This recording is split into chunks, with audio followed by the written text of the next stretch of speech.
Hello, and welcome to Small Biz Catalyst. My name is Ayisat Abilogun, and I am your host. I'm an Economic Recovery Corps Fellow and the CEO of Financial Leadership Club of America. This show is for struggling small business owners who want to be able to earn a consistent six-figure salaries from their businesses, and the economic development professionals who support them. Every week, we will delve into innovative strategies, success stories, and actionable insights to empower small businesses as catalysts for economic resilience. We will bring in knowledgeable guests who can help small business owners grow their businesses. Whether you're interested in community development, economic policy, or entrepreneurship, this podcast offers valuable insights and inspiration. I look forward to having you on future episodes.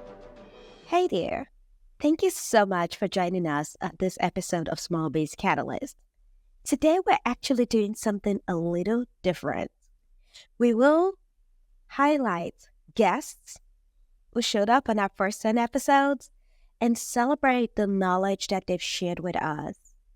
If you're a small business owner or an economic development professional who supports an entrepreneur, this episode is for you. If you've listened to first 10 episodes, I want to say thank you for being a part of this journey.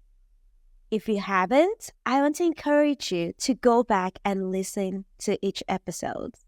So a few things I'd like to share with you today as we celebrate the first 10 episodes.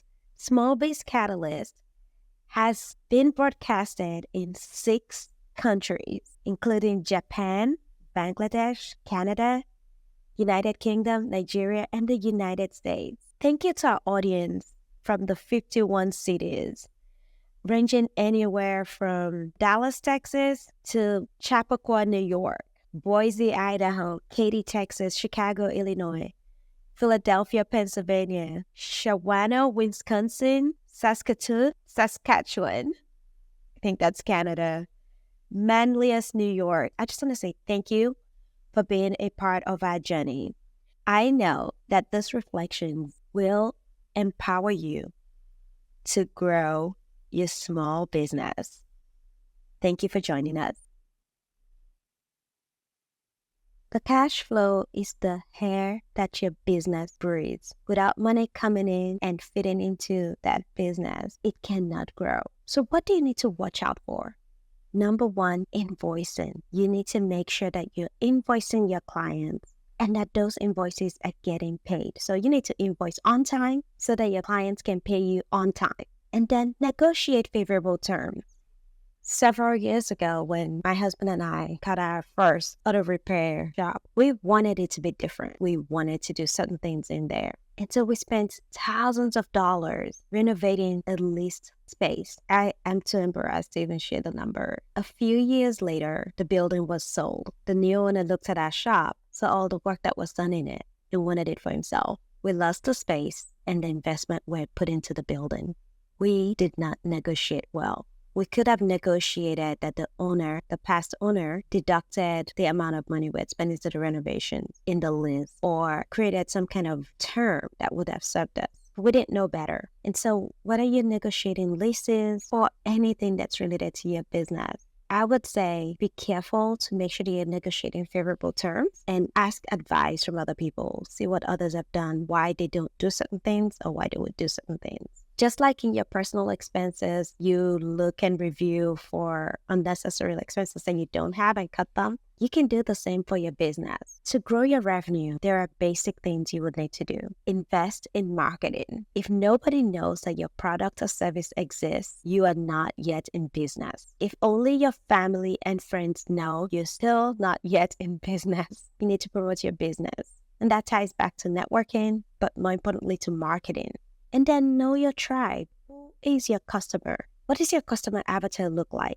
A customer avatar is simply a representation of your business or a representation of the person that would buy from you. When I started my business a few years ago, we only did financial literacy training and we did it in schools. And although our end users were students, My customer avatar was actually the purchasing agent. So in some cases, it's the school administrator. In some cases, it's a department that purchases products. In other cases, it's head of certain schools or head of department or head of this or that. So I had to know who my client was, who was paying me, and then, of course, my end users. So the products were tailored to the students, but the marketing was tailored to the buyer. And sometimes they were parents. As you grow your revenue or as your business grows, you might need to pivot. Like for us, we started out in schools and then on campuses, but over time we started working with small businesses. And as we did that, we had to pivot, and we got to the point where we started working with chambers and economic development organizations. And so even though you may start out with one product, we still actually cater to schools. But our focus and our business has changed, and we've increased lines and just done some things differently. And then test the market. See if there's a demand for what you're about to put out, or to see if there are changes that you need to make to it. I feel like I don't need to say this, but I know I need to. Gone are the days when you can start a business and have a business without having an online presence. These days, the first thing people look at is your website. Where are you? What are you saying? And what are you doing? So you need a strong online presence in order to grow your revenue. So to grow your revenue, you need to invest in marketing, know your tribe, have a strong online presence, be ready to pivot as needed, know your customer avatar, test the market. So we've talked about 5 points. SMART, SMART. S for separate, M for monitor cash flow, A for affiliation or network, R for revenue, and T for tailor. These are the 5 simple tips that will help you grow a 6-figure consistent income in your business. They're simple, but they're not so easy to implement. I have judged over 5,000 grant applications. So with it, I have really learned a lot what you should do and what you should not do when you are applying for a grant. The Center for Women Entrepreneurs has several different programs. So one of the main things really is read. And we always say in our office, read, because the information is there, but you want to make sure that you meet the eligibility requirements. Ours are for women-owned businesses, have to be for profit, and many times a nonprofit or somebody else will apply who's not eligible for the grant. So as you're getting started, make sure you read everything. We have FAQs on our website, we have grant guidelines, and we even have a video you can watch to answer some of these most common questions and pitfalls that people have. So first of all, you want to make sure you are really a fit for the program that you're working on. People don't answer all of the questions, and we have to have that. We have a judging committee. There are always at least 3 people that judge each grant application. So as they're going through, if they can't find what we asked for, they automatically become ineligible. So we don't want that, because we know it takes time to fill out a grant application. And then, of course, let us know what the grant funding is going to be used for. What is your project? What it's going to be? And if somebody is giving a $5,000 grant, make sure you ask for $5,000 or $4,999, because it will be rejected. It can be very hard when you're starting out and feeling very isolating. Make sure you have a strong network. And if you can, network with other small business owners as well. If you can get involved in a program, maybe an incubator, an accelerator program, anything where you can be in contact with other entrepreneurs. Some even go to a co-working space a couple times a week or something, just so they can be around and learn from others. But really building a network with other entrepreneurs, and just know as you go along, you're going to be continuing learning. You're going to make mistakes, and mistakes are okay, because they are the best education that we get, and know how to improve our business or do something better the next time around. And just really know why you're doing this, and appreciate your customers or clients that you work with, and really value them, because that's what's helping you do what you love. This program is meant to benefit the communities and the people in those communities. A lot of the programs that are happening through ERC are specifically focused on entrepreneurship and small business growth and providing opportunities, providing tools and resources for those entrepreneurs to grow and thrive in their community. And that's a really important piece of this. We want to help grow from the ground up to make sure that entrepreneurs and small business owners in those communities not only have the opportunity to grow their business, but to grow their family, to grow their lives in those places as well. And so we're creating tools and resources that will be able to have access to entrepreneurs, but also there are individual projects that are very specifically focused on entrepreneurship that we can take lessons and apply them to other communities, even well beyond ERC. So there's a direct connection in communities, but also a broader connection to entrepreneurs in building out these tools, resources, and quite frankly, knowledge bases of how to actually drive that opportunity in localized places.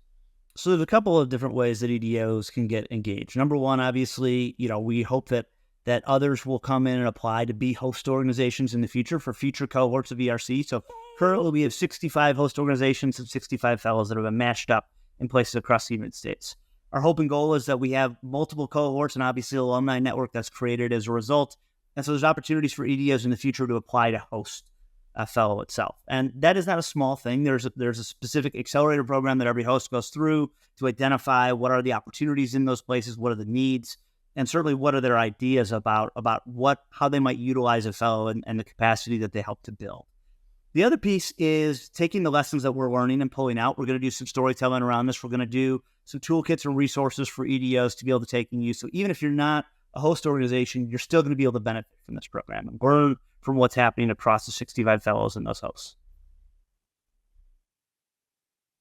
The BOIR, which is the Beneficial Owners Information Report. This was passed into law a few years ago by the Senate, but it is effective 2024. So 3 things to know. If your company was created before 2024, you have until the end of 2024 to file. If it was created in 2024, you had 90 days to file. If it will be created in 2025, you only have 30 days. And those are the key dates that you need to know. Come January 1, 2025, small businesses like yours and mine will find ourselves owing the government $500 a day for not being compliant with this. I don't want that to happen to you because I know for some businesses, that's a make or break amount of money, especially when you have very small margins. The small businesses in the area may not know what's available to them.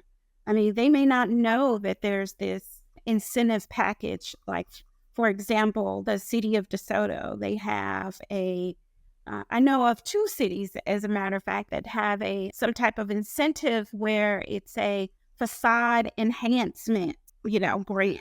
So if you're a small business and maybe you've had that, the outside of your business doesn't look that great and you need to enhance it, there's grants, there's matching grants, there's incentives for you. And most people just don't know about that. And some of these local cities and economic developments just don't do a good job of letting people know. When I say small business, I'm focusing on like your Main Street type business, your mom and pop, maybe under 100 type employees, right? I would say, and for them to be sustainable and to ensure more of a long-term impact, it boils down to funding. It boils down to money. I know access to capital is a challenge for women and minorities, but that's what's going to help a business scale and grow, is being able to get access to capital, whether it's for working capital, to purchase new inventory or supplies, to expand the business. So in order to get access to that funding, you got to keep good cash flow. You got to manage your cash flow. You got to maintain good company credit as well as personal credit. One thing I always say is that the primary responsibility of every business owner is to be organized. It's not to make money. It's not to grow the biggest, baddest business and so on and so forth. It's actually to be organized. And why do I say organized over everything else? Is because you can't get to those everything else if you are not organized. Use your bank accounts and your credit card accounts as the ledger that shows all of the transaction history of your business. Well, for us accountants, we can just pull up those bank transactions and we'll be able to build financial statements just based on your bank accounts. Once we're able to pull all those transactions from your bank account, that's when we can put it into an accounting software and be able to report on it and give you your profit and loss or your balance sheet and so on, so that you can monitor the performance of your business. We as humans have 10,000 years of oral tradition that is hard-coded into the way that we interact with each other. And because of that, when you can connect with someone on a human level through a story, all of a sudden they're interested, they're bought in, they want to hear what you have to say. And oftentimes they want to be a part of that story. They want to help push that narrative. You know, we were at the conference, I shared about how when we aired on Shark Tank, and it was election week, our episode ended up not airing and it got preempted by the news. It was devastating. But because I shared my story with the head showrunners of Shark Tank, they made a decision that they normally never make. They ended up re-airing our episode, even though I explicitly signed a contract saying that they would not re-air the episode if it got preempted for any reason. But because of the story, they wanted to be a part of that. They wanted to be a part of the journey that I was on and that my company was on. And so they helped. I was just reading about Martha Stewart. You know, Martha Stewart and Snoop were just at the Olympics having a good old time, right? What I didn't know was that Martha Stewart didn't even have a cookbook out until she was 50 years old. 50. Martha Stewart didn't have a TV show, international bestseller, till she was 60 years old. And so people look at someone like her and it's like, oh yeah, you know, look, she's just larger than life. But this is in the later half of her life that happened. And that's for so many people. You look at somebody like Sam Jackson. Sam Jackson didn't start getting major roles into a movie until he was 40s, 50 years old. I think oftentimes people don't realize that sometimes for some people's lives, things happen early. For some people's lives, things happen late. But just remember, it's never too late for your season to come, for your story to be rewritten. And so it's like, give it time. And when the timing's right, don't give up. Keep going.